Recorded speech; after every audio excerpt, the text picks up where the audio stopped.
بسم اللہ الرحمن الرحیم۔ پیارے بچوں السلام علیکم۔ اسلامیات برائے جماعت ششم، آج بیٹا ہم اس کا باب نمبر 4 اس کا مطالعہ کریں گے اور اس کا عنوان ہے اخلاق و آداب، طہارت اور پاکیزگی۔ طہارت اور پاکیزگی کا سب سے پہلے ہم مفہوم دیکھیں گے۔ طہارت اور پاکیزگی کا مفہوم، پاکیزگی کو عربی زبان میں طہارہ کہتے ہیں۔ طہارت محض صفائی ہی نہیں بلکہ اس سے مراد جسم، جان، لباس اور ماحول کی پاکیزگی ہے۔ طہارت مسلمانوں کی زندگی میں بے حد اہم ہے۔ عبادت کے لیے طہارت ضروری ہے۔ اسلام میں زندگی گزارنے کے رہنما اصول بتائے گئے ہیں۔ ان اصولوں میں طہارت اور پاکیزگی کو اہم درجہ دیا گیا ہے۔ ارشاد ربانی ہے وَثِيَابَكَ فَطَهِّرْ، اور آپ صلی اللہ علیہ وسلم اپنے کپڑوں کو پاک رکھیے۔ اللہ تبارک و تعالیٰ نے طہارت اور پاکیزگی کا اہتمام کرنے والوں کے بارے میں ارشاد فرمایا ان اللہ یحب التوابین ویحب المتطہرین۔ کچھ شک نہیں کہ خدا توبہ کرنے والوں اور پاک صاف رہنے والوں کو دوست رکھتا ہے۔ نبی کریم صلی اللہ علیہ وآلہ وسلم طہارت کا بہت اہتمام فرماتے تھے۔ آپ صلی اللہ علیہ وسلم نے اپنی امت کو بھی طہارت کا اہتمام کرنے کی تاکید فرمائی ہے، یہاں تک کہ رسول اللہ صلی اللہ علیہ وآلہ وسلم نے طہارت کو ایمان کا حصہ قرار دیا۔ اور رسول اللہ صلی اللہ علیہ وآلہ وسلم کا ارشاد مبارک ہے الطہور شطر الایمان، پاکیزگی یعنی صفائی ایمان کا حصہ ہے۔ گویا دین اسلام کی بنیاد ہی پاکیزگی اور طہارت پر ہے۔ طہارت اور پاکیزگی کی اہمیت، انسان فطری طور پر صفائی کو پسند کرنے والا اور گندگی سے نفرت کرنے والا ہے۔ رسول اللہ صلی اللہ علیہ وآلہ وسلم ظاہری اور باطنی دونوں طرح پاکیزگی کا بہترین نمونہ تھے۔ آپ صلی اللہ علیہ وآلہ وسلم کا لباس اگرچہ عام اور سادہ ہوتا مگر پاک اور صاف ہوتا تھا۔ آپ صلی اللہ علیہ وسلم کھانا کھانے سے پہلے اور کھانا کھانے کے بعد ہاتھ دھوتے اور کلی کرتے۔ جب غسل فرماتے تو سر اور داڑھی کے بالوں کو کنگھی کر کے ان کو اچھی طرح سنوارتے، سر میں تیل اور خوشبو لگاتے۔ اگر کسی شخص کے سر اور داڑھی کے بال بکھرے ہوئے دیکھتے تو ایسے شخص کو اپنی حالت درست کرنے کا حکم دیتے۔ ناخنوں کو تراش کر رکھتے، مسواک کا اہتمام فرماتے، ہر نماز کے موقع پر تازہ وضو فرماتے، وضو کے وقت مسواک ضرور کرتے۔ آپ صلی اللہ علیہ وآلہ وسلم نے اپنے صحابہ کرام رضوان اللہ تعالیٰ علیہم اجمعین کو بھی صاف ستھرا رہنے کی تعلیم فرمائی۔ لوگوں کو تاکید کی کہ وہ کچا پیاز یا لہسن کھا کر مسجد میں اس حال میں نہ آئیں کہ ان کے منہ سے بدبو آ رہی ہو جس سے دوسرے لوگ کراہت محسوس کریں۔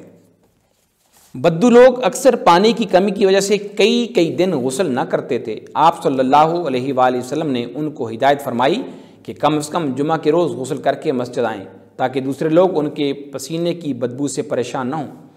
اسلام میں طہارت اور پاکیزگی کی بڑی اہمیت ہے۔ جو شخص اپنا بدن اور لباس پاک صاف رکھتا ہے اس کے خیالات اور عقائد بھی پاک صاف ہو جاتے ہیں۔ پاک صاف انسان اپنے آپ کو بری عادات مثلا غیبت، جھوٹ، فضول خرچی، حسد، کینہ اور بے حیائی وغیرہ سے بچاتا ہے۔ اسے اعمال کی طہارت کہتے ہیں۔ طہارت سے انسان پاک صاف اور خوش و خرم رہتا ہے، اس کی سوچ پاکیزہ اور عمل نیک ہو جاتا ہے، اس کی عبادت مقبول اور دعائیں پوری ہو جاتی ہیں۔ اس میں کوئی شک نہیں کہ طہارت قرب الہی کی کنجی ہے۔ پیارے بچوں، ہم نے سبق طہارت اور پاکیزگی پڑھا، آج ہم اس کی عملی مشق کرتے ہیں۔ آئیے ہم ان سوالوں کے جواب دینے کی کوشش کرتے ہیں۔ پہلا سوال ہے، مندرجہ ذیل سوالات کے جوابات تحریر کرنے ہیں۔ یہ اس کا پہلا حصہ ہے، طہارت سے کیا مراد ہے؟ تو طہارت سے مراد بیٹا اپنے آپ کو پاک رکھنا ہے، صاف رکھنا ہے، اور اپنے آپ کو کیچڑ سے، مٹی سے، گرد سے اور گندی چیزوں سے اپنے آپ کو بچا کر رکھنا ہے، اسے طہارت کہتے ہیں۔ صفائی اور پاکیزگی کی اہمیت قرآن و حدیث کی روشنی میں واضح کریں۔ جیسا کہ پیارے بچوں ہم نے سبق میں آیات کریمہ اور احادیث مبارکہ کا مطالعہ کیا، جیسے وَثِيَابَكَ فَطَهِّرْ، نبی پاک صلی اللہ علیہ وسلم کو حکم دیا گیا کہ آپ اپنے کپڑوں کو پاک صاف رکھیں۔ ایسے ہی قرآن مجید میں دوسری ایک آیت ہے ان اللہ یحب التوابین و یحب المتطہرین، کہ اللہ تبارک و تعالیٰ فرماتا ہے کہ بے شک اللہ پاک توبہ کرنے والوں کو اور پاک صاف رہنے والوں کو پسند فرماتا ہے۔ ایسے ہی تیسری جگہ پہ ایک حدیث مبارکہ بیان کی گئی ہے الطہور شطر الایمان، کہ پاکیزگی اور صفائی جو ہے یہ ایمان کا حصہ ہے۔ تو اس طرح دو قرآن مجید کی آیات اور ایک حدیث مبارکہ کی روشنی میں ہم نے اس سوال کا جواب یہ دیا کہ قرآن و حدیث کی روشنی میں صفائی کی اہمیت کو واضح کریں۔ پاک صاف رہنے سے ہمارے کردار میں کیا تبدیلیاں آتی ہیں؟ تو بیٹا ہم نے دیکھا کہ پاک صاف رہنے سے انسان کا جہاں بدن صاف رہتا ہے وہاں اس کا دماغ صاف رہتا ہے، اس کی عادات اچھی ہو جاتی ہیں، وہ غیبت سے بچ جاتا ہے، فضول خرچی، جھوٹ، کینہ اور بے حیائی سے بچ جاتا ہے، اس کا عمل اچھا ہو جاتا ہے۔ تو یہ پاک صاف رہنے سے ساری کی ساری چیزیں، ظاہر انسان کا دماغ تر و تازہ رہتا ہے، پاکیزگی کی طرف مائل رہتا ہے، لہٰذا انسان سے گندی سوچیں دور چلی جاتی ہیں، برے عمل دور چلے جاتے ہیں، انسان نفسیاتی طور پر بھی خوش رہتا ہے۔ لہٰذا صرف پاک صاف رہنے سے انسان کے کردار میں اتنی ساری تبدیلیاں رونما ہو جاتی ہیں۔ آگے بیٹے دوسرا حصہ ہے درست جواب پر درست کا نشان لگائیں۔ حضور اکرم صلی اللہ علیہ وسلم نے بدو لوگوں کو کس دن نہانے کی تاکید فرمائی؟ تو بیٹے ان کو جمعہ کے روز نبی پاک صلی اللہ علیہ وسلم نے نہانے کی تلقین فرمائی۔ ذہنی طور پر پاک صاف انسان کیا پسند کرتا ہے؟ ظاہر ہے بیٹے ذہنی طور پر جو پاک صاف انسان ہوتا ہے وہ صاف ستھرا ماحول جو ہے وہ اس کو پسند کرتا ہے۔ اس کے بعد ہے کہ ماحول کی صفائی اور پاکیزگی کا انسان پر کیا اثر پڑتا ہے؟ بیٹے ماحول کی صفائی اور پاکیزگی سے انسان کو سکون نصیب ہوتا ہے۔ آگے ہے کہ اپنے آپ کو بری عادتوں سے بچانا کس طرح کی طہارت ہے؟ اپنے آپ کو بری عادتوں سے بچانا بیٹے یہ بنیادی طور پر یہ زبانی طہارت بھی ہے اور عملی طہارت بھی ہے، لہٰذا ہم یہ کہیں گے یہ دونوں طرح کی طہارت اس میں شامل ہیں۔ اب ہم خالی جگہ پر کریں گے۔ عربی زبان میں صفائی اور پاکیزگی کے لیے طہارہ کا لفظ استعمال ہوا ہے۔ صفائی اور پاکیزگی سے مراد ہے بدن کی پاکیزگی، سوچوں کی پاکیزگی، انسان کے جسم کی پاکیزگی۔ اللہ تعالیٰ پاک صاف رہنے والوں کو دوست رکھتا ہے، ان سے محبت رکھتا ہے۔ پاکیزگی ایمان کا جز ہے۔ اپنے آپ کو بری عادتوں سے بچانا تو یہ زبانی طہارت بھی ہے اور عملی طہارت بھی ہے۔ آگے ہیں درست جملوں کے سامنے درست کا اور غلط کے سامنے کراس کا نشان لگائیے۔ اسلام ایک کامل دین ہے، درست۔